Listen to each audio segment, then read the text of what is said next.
Hello, and welcome to the podcast that tries to answer one simple question. What is this thing called film noir?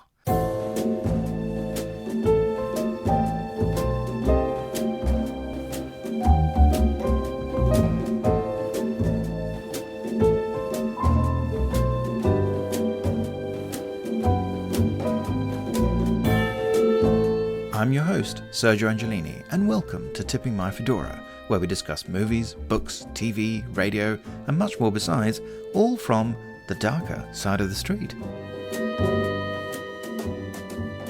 And welcome back to part 2 of our exploration of the Death Wish trilogy, that is to say the first 3 films in the series directed by Michael Winner and starring Charles Bronson, which also look at the state of America in the 1970s and early 80s, about vigilantism, about taking personal responsibility, and about exploitation cinema. Simon Brown and I explore those 2 sequels, what they added and detracted from the original film, and how all 3 truly stack up today. Please note, there are massive spoilers for the ending of all 3 films. Let's just quickly say, what's the storyline of the second one? How does it? What's its premise this time? Well, he's in LA. Well, first of all, how much time has passed? It's about 8 years later? Yeah, so the film is 81. So 7 years later. 7 years later. He's in LA.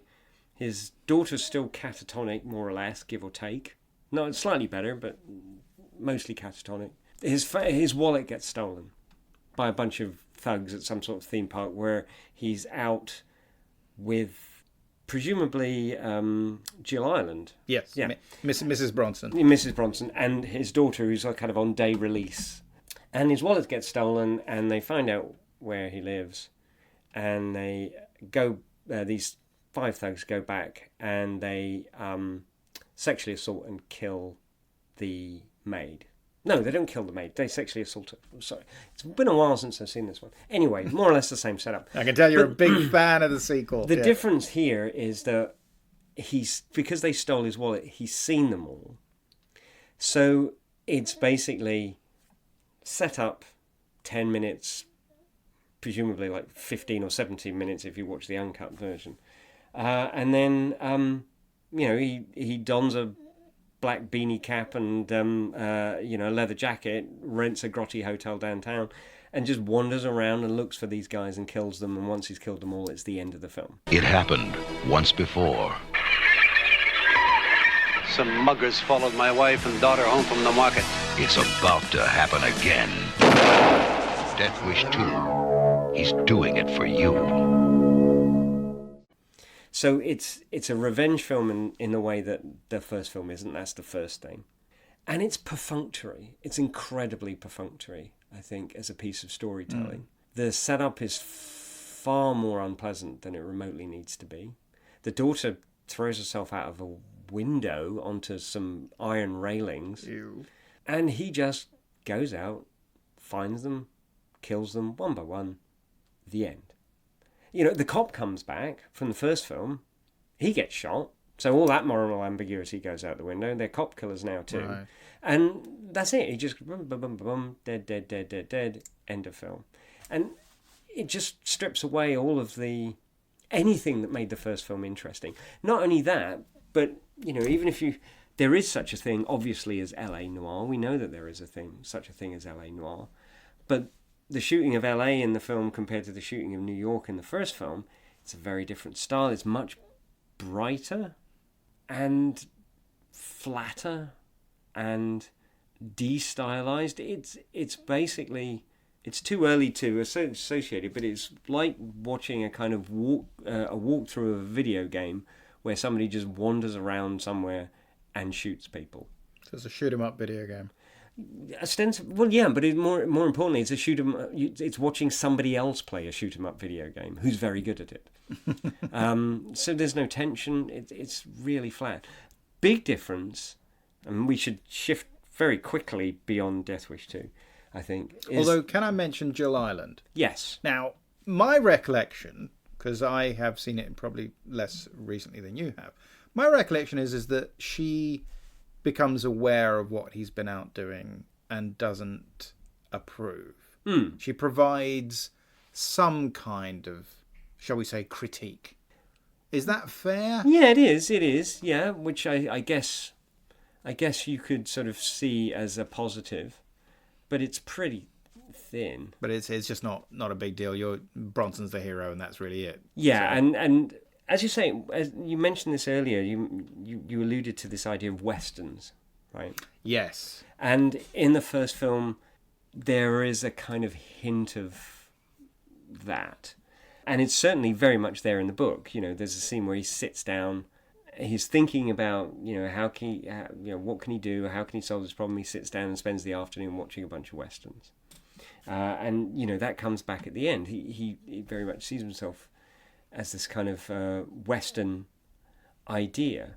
So there's a subtext of that in the first film, which makes it an American genre, aligned to an American genre. It's the point of the third film, and in the second film it's completely absent. So let's talk about the third one. Yeah. Which I remember when I saw the third one, and again it was one of those, thought, oh, this is actually a teensy-weensy bit more interesting than I thought it was going to be. Partly because one of the things that got talked about the film at the time was this unusual decision that by this point the Cannon Group had taken over from the De Laurentiis Group from making the films. De Laurentiis had a deal with Paramount and they made the first one together, but then I think De Laurentiis went through various sort of financial issues and sold the rights, and they ended up with Cannon. So Cannon did the second one, and the second one was way bigger hit than even they hoped it would be. So it did very well. So there was going to be a third one. But the third one, although it's set in New York again, it was shot almost entirely in the UK, in London. In Lewisham. In Lewisham. Shot in Lewisham. There you go. Bronson comes and cleans up the streets of Lewisham. Well, that doesn't sound like a bad thing at all. I'd edit that out if I were you. So, I mean, and I remember thinking that was mostly works all right, actually. I mean, they imported a number of American actors, obviously Ed Lauter and especially Martin Balsam. Mm. But, yeah, tell me a bit more about the third one, because the third one does take a different approach. Well, yeah, I mean, the third one, he arrives in New York to meet this war buddy who is in the process of getting beaten to death by a bunch of thugs who are extorting money. The set is amazing. It's a really lovely set, actually. It's like a T-junction section of New York City, and in it there is this one... Everything's kind of graffiti-covered rubble, except for this one building full of old people. And these thugs who own that section of New York City drop in every now and again and kind of extort money out of them, ostensibly protection money, but it's the opposite of that. It's like pay or we'll beat you up, because there's no one else around to beat them up. And the chief thug is... No one else to beat them up, or no one else to protect them? They don't have to protect the old people from anyone. They're the things that they have to be protected from. And the lead thug is Governor Herlihy, who's obviously having a great time. And so Bronson turns up, walks in, his best friend kind of goes, "Take care of all my stuff," and then dies. And of course, what Bronson discovers much later is that all of his stuff consists of this large arsenal of heavy assault weapons. Of course. What's interesting is that the set is this it's this microcosm. There's another kind of perfunctory female character who lives uptown, a lawyer who he has a kind of fling with, but it's all set in this sort of square block. So it becomes like a western town, and he is Pale Rider. He's Clint Eastwood. He's well, it's a more marshal. Alan Ladd Shane. Alan Ladd Shane, that's who I was going for. But he comes in and cleans up the town. The other thing about it is, of course, at the beginning of the film, because his friend has been killed, that death is being investigated by the police. They've noticed that they come in and they find Charles Bronson cradling his friend's body and immediately arrest him, and they know who he is. Ed Lawton knows exactly who he is. He knows he's the guy from the first film, and so puts him to work. Says, like, you go back, do your thing, clean up this area, get rid of all the scumbags, and we'll call it quits. Right.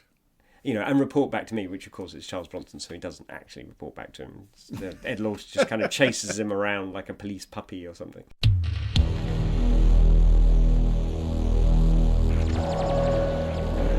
New York, a city pushed to the edge. People pushed to the limit, and no one's got the guts to stop them. It's collection time, Charlie. 3 murders, 4 rapes, 9 acts of random violence. This isn't a neighborhood, it's a war. But there is one way. One man who won't be pushed. Charles Bronson. What's the problem? Now you're gonna die. It'll be just like before, Mr. Vigilante, with one important difference. You're gonna work for me. People have got to start to fight back and hard. I sent them a message. That's him. I'll take care of him. And now, he's in the middle of a war. See what you done? You got me mad.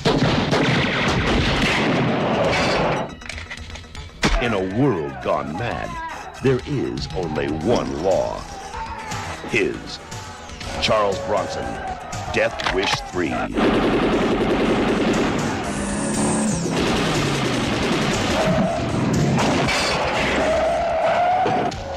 Bronson's back in New York, bringing justice to the streets.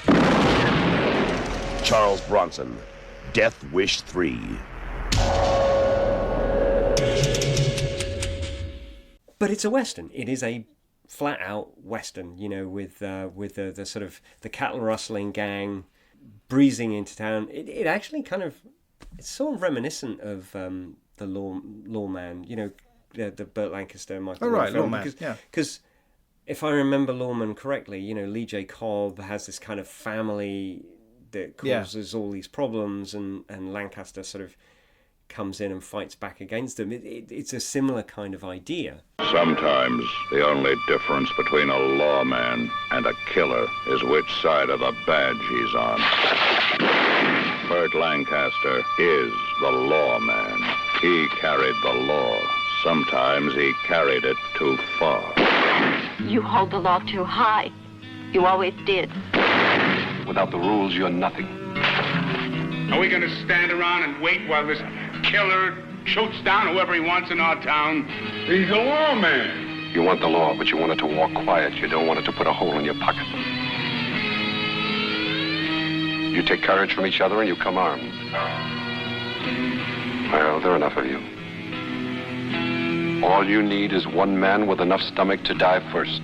Do you know what they call you, Jared? The Widowmaker. And the people in these flats, they're elderly, they're veterans. Martin Balsam is like a Second World War veteran, I think.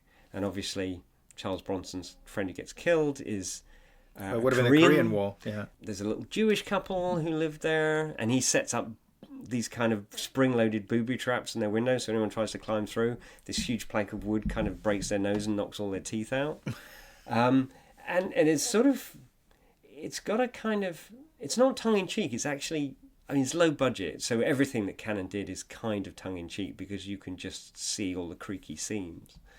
But it takes itself mostly seriously, and it works because it's a Western, because you are watching a Western set in contemporary New York and shot in Lewisham. So there's all these kind of degrees of falsity to it, but it is Shane, it is Pale Rider, it is precisely that. And so it imports in a whole different kind of set of meanings and resonances and conventions, which really actually makes it work pretty well. And also, there's a Rambo kind of thing going on there as well. Right. At the end, as I say, he has this. He has an M60, one of those kind of belt feed machine guns. So he's up there on the fire escape of the building, kind of with this other guy sort of feeding the ammo in and just blowing all these people away, which is actually the scene that they were shooting when on the behind the scenes thing, which if nothing else proves that Barry Norman had no love for Michael Winner at all. But then you also, at the end, the chief baddie, Gavin O'Herlihy, comes in, and he doesn't get shot. He gets hit by a rocket launcher at point blank range and vaporized. And you are supposed to go, woohoo! You're supposed to cheer. But of course, it's mid-1980s by this point. It's Reagan, it's gung-ho, it's, fight the bad guys. It's a very different set of criteria. The 70s, the 60s was this kind of, in America particularly, this horribly sort of polarized time. The 70s was equally polarized, but much more muddy. Watergate, the government was responsible, it's bad. Carter comes in, this is a good thing, but he's a bit feeble, or at least is perceived that way. Nobody really knows. It's a period of negotiating right and wrong. In the 60s, everyone was convinced they were right. Whatever side you're on. In the 70s, it's like nobody really knows what's right and wrong anymore. And then Reagan comes in and so says, hey, we're the best. Everything's right again. And the third film really kind of reflects that, I think. But it also reflects back on the first film and the resonance of it, the complexity of it. The other thing about the third film is it has no style. It's just very flatly shot. It's very flatly shot, very flatly lit. It's got nothing to do. We're talking about it because it's Death Wish 3.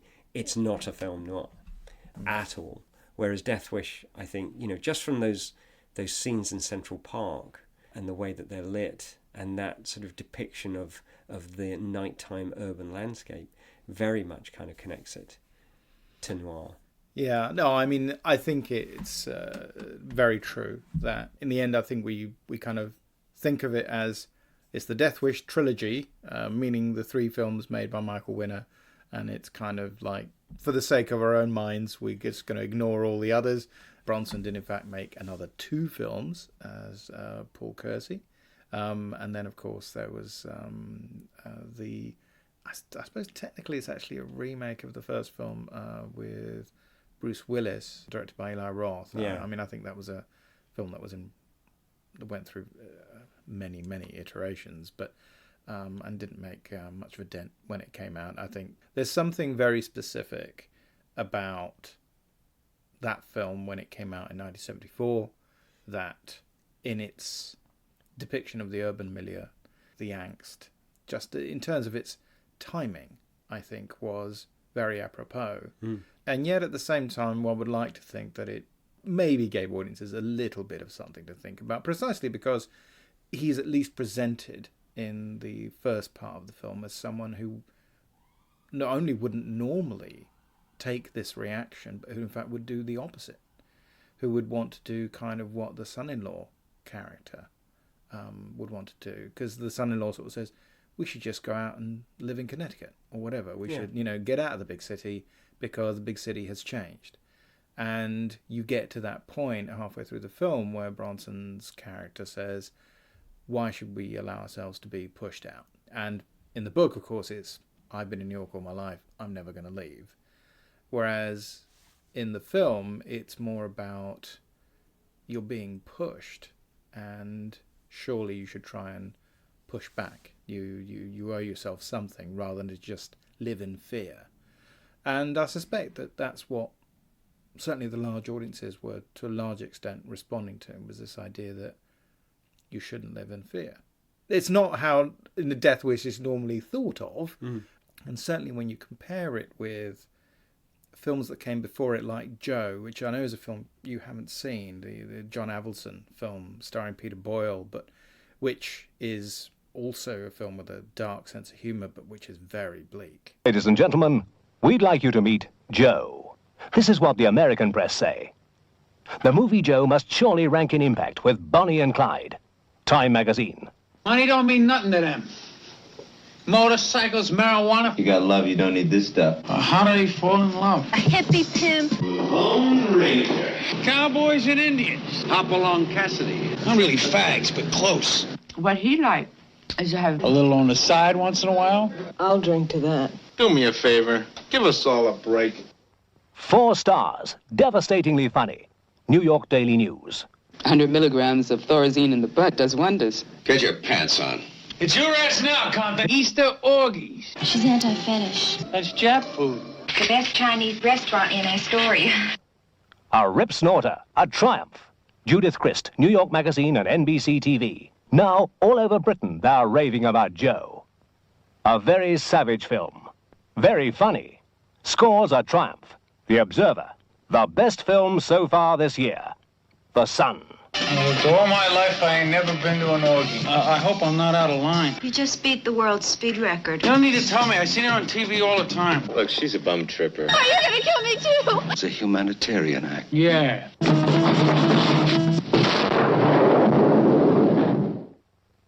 And there it's about hippies and communes. And they're the baddies. And it's the hippies who are seen as a criminal gang, rather than just flower power. No, these are people who are going to rip you off and so on.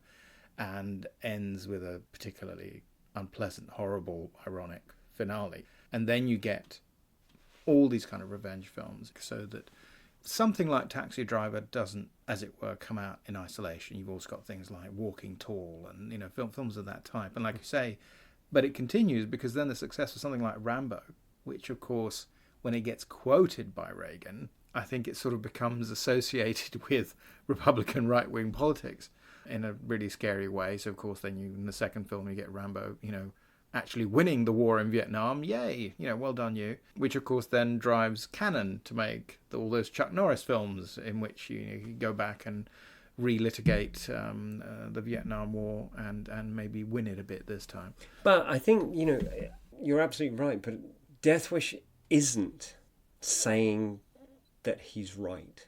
It is asking you to consider, it is presenting both sides and asking you to consider, I think the very fact, as you say, the ending, it's the shifty politicians.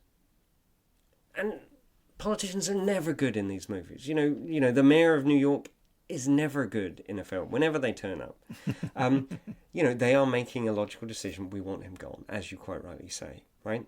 So the people who decide that it's okay, that he doesn't need to be punished, are not necessarily, are the people who are systematically doing nothing while the city's going to the dogs in the first place.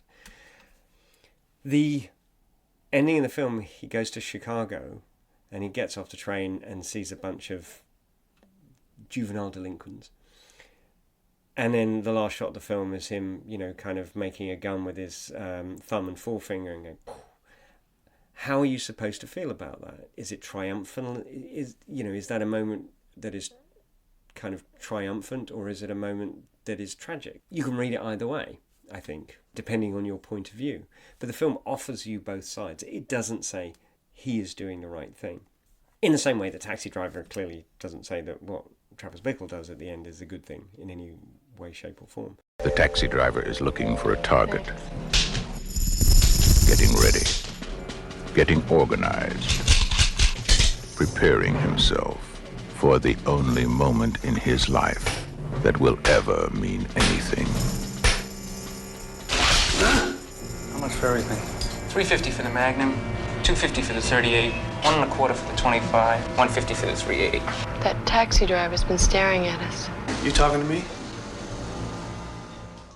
And I think those two films, I don't know what the comments are going to be like on this podcast, but I'm going to say it anyway. And the idea of comparing Michael Winner and Martin Scorsese is slightly hysterical, but it's not unrealistic in this regard, because I think the two films do play off each other. And I think it's a testament to, even though it's a film that has many, many, many problems, not least of which is its representation of women and the way women are presented in the film, Death Wish is a film that ought to be considered alongside films like Joe, as you say, but also Taxi Driver. Because I think it's interesting enough and ambiguous enough and good enough to be able to stand, if not toe-to-toe with Taxi Driver. I mean, that would be ridiculous. But certainly to stand on the same podium, or at least be sort of standing next to the podium while Taxi Driver's kind of getting the champagne and the flowers. It's a good film. And Bronson in particular, I think, gives a remarkably nuanced kind of performance. yeah, physically he's completely unbelievable as a kind of mild-mannered architect at the beginning of the film. I mean, at one point you see him with his shirt off, and he looks like he looks like Rambo. But at the same time, you know, that trajectory that you played out, Bronson captures that really, really well. And yeah, you know, casting him, you kind of want him to be Charlie Bronson towards the end. But even the earlier films that he did with Winner, like The Mechanic, it's not all isn't killing great, isn't this cool. There is an element of tragedy and you know, an element of melancholy to it, which again is very present in Hannibal Brooks, for instance, which is a very melancholic film, but with Michael J. Pollard kind of doing sort of hilarious, crazy stuff at the same time. So yeah, I think it is a film that is not only better than I thought it was going to be, coming back to it, you know, better than I remembered it. I when we watched it together, I was a bit like, what was Death Wish? And I was pleasantly surprised. And then I read the book, and I was like, the book was exactly what I thought the film was going to be. And the film is not that. I think that's perfect, Simon. I think that wraps it up brilliantly. Thanks so much for sharing that on the podcast. You are welcome. And look forward to having you back in the future. Okay, I should be pleased not to talk about... Yeah, well, I'm happy to talk about more Michael Winner films if you want. Thanks, mate.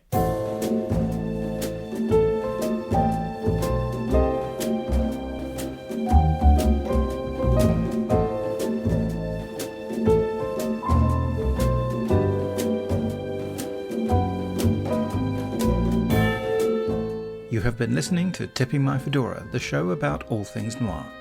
It is produced for Castiglione Publishing by me, Sergio Angelini, and our theme tune is by Petar Milinkovic, whose work is available through Tailkeeper Music. All audio clips are the copyright of their respective owners, and used under fair dealing and fair use exceptions solely for the purposes of criticism and review. Please subscribe to Tipping My Fedora wherever you get your podcast fix, and it would be great if you could leave ratings and reviews about the show at Apple Podcasts. Be seeing you.